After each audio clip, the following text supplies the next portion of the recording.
लेकिन शुरुआत अब अहम खबर के साथ, और आज भी सबसे पहली खबर जो आप तक पहुंचाएंगे ये जम्मू कश्मीर के ताल्लुक से है। एक अहम बयान दिल्ली से सामने आया और ये बयान वज़ीर दाखिला अमित शाह का है और कमेंट किया 370 पर। उन लोगों से बात कर रहे थे जो कानून बनाने में या कवानीन बनाने में एक कलीदी रोल अदा करते हैं, और उन लोगों से मुखातिब होकर मिसाल जम्मू कश्मीर की देते हुए वज़ीर दाखिला अमित शाह की तरफ से कहा गया कि दफा 370 जो था ये टेम्परेरी था।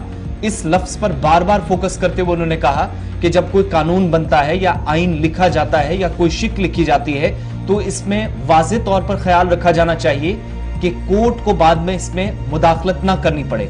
यही वजह उन्होंने कहा कि आइन साज अराकीन ने समझदारी और जहानत से दफा 370 को बनाते वक्त आर्जी लफ्ज का इस्तेमाल किया था, और इसके बाद हटाने में जब आज के वक्त में वो बात कर रहे हैं तो उनके मुताबिक वज़ीर आज़म नरेंद्र मोदी और उनके होते हुए 2000 से ज्यादा ऐसे कवानीन जो पेचीदगियां कहीं ना कहीं पैदा कर रहे थे, मुश्किलात का सबब थे, और वज़ीर दाखिला के मुताबिक अदालतों को, कानून नाफिज करने वाले इदारों को, कानून बनाने वालों को, कानून लिखने वालों को या आम शहरियों को ऐसे तमाम कवानीन से आज के वक्त में निजात दिलाई गई है जिनमें दफा 370 भी सरे फहरिस्त है, जिसका उन्होंने जिक्र करते हुए कहा कि यूनियन टेरिटरी में मौजूदा वक्त में जो आप देख रहे हैं 370 नहीं है, या मुल्क का हर शहरी चाहता था बकौल वज़ीर दाखिला कि इसको खत्म किया जाए, लेकिन फोकस इस बात पर था कि एक आर्जी शिक थी इसीलिए हटाया गया।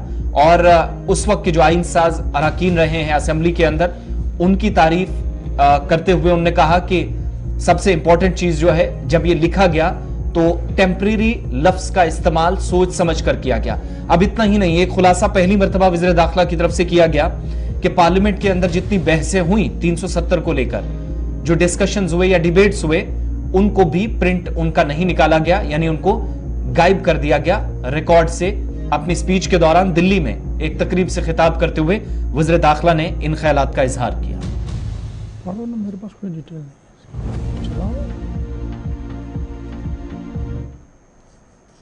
मोदी जी के प्रधानमंत्री बनने के साथ हमने कानूनों के क्षेत्र में ढेर सारा काम किया है। 2015 से अब तक कई सारे इरिलेवेंट कानूनों को निरस्त करने का काम हमने किया है। लगभग 2000 के आसपास कानूनों को निरस्त कर दिया। कानूनों को जंगल से वकीलों को और समाज को दोनों को मुक्ति देने, अदालतों को भी मुक्ति देने का काम नरेंद्र मोदी सरकार ने किया है, और ढेर सारे नए कानून जो समयानुकूल जरूरियात थी उसको बनाने में भी ये सरकार नहीं झिझकी की है।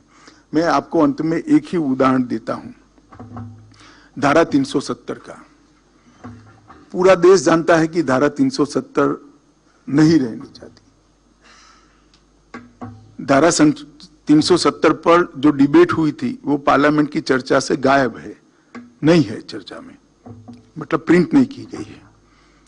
परंतु जब धारा 370 अब तो रही नहीं, रिपील हो चुकी है, मगर आप पढ़िएगा इंडेक्स में ही लिखा हुआ था टेम्पररी प्रोविजन ऑफ आर्टिकल 370। अगर ये टेम्पररी शब्द ना होता तो क्या होता बताइए। Temporary provision of article 370। आप मुझे बताइए भला कोई संविधान का आर्टिकल टेम्पररी हो सकता है? जिसने भी ड्राफ्ट किया होगा और संविधान सभा दोनों का कितनी बुद्धिमत्ता के साथ बारीक सोच कर टेम्पररी शब्द को ऐड किया था। कभी कोई आर्टिकल टेम्पररी नहीं हो सकता है, वो बदल सकता है। बनाते वक्त इसके सामने टेम्पररी, आप आज भी इंडेक्स पढ़िएगा पुराना संविधान लेकर, नए में तो अब निकल चुका है, परंतु लिखा है टेम्पररी प्रोविजन ऑफ आर्टिकल 370। मैं इतना ही कहना चाहता हूं, हम जब कानून लिखते हैं उस वक्त लेजिस्लेटिव की मंशा को स्पष्टता के साथ, दुविधा के बगैर, सरल और स्पष्ट शब्दों में व्याख्यायित करते हुए नहीं झिझकना चाहिए। दाखिला वजीर 370 को आर्जी करार देते हुए एक बार फिर 2019 के बाद लगातार वजाहती बयान देते हुए, और कल रात देर गई ये तकरीब मुनक्किद हुई थी जहां पर लॉ मेकर्स के साथ गुफ्तगू हो रही थी, और ये कहा गया कि जब भी कानून बनाया जाए साफ सुथरा कानून बनाया जाए और अदालतों का झंझट उसमें ना हो, इस तरीके के प्रोविजंस को लाया जाए, इस तरीके के आइन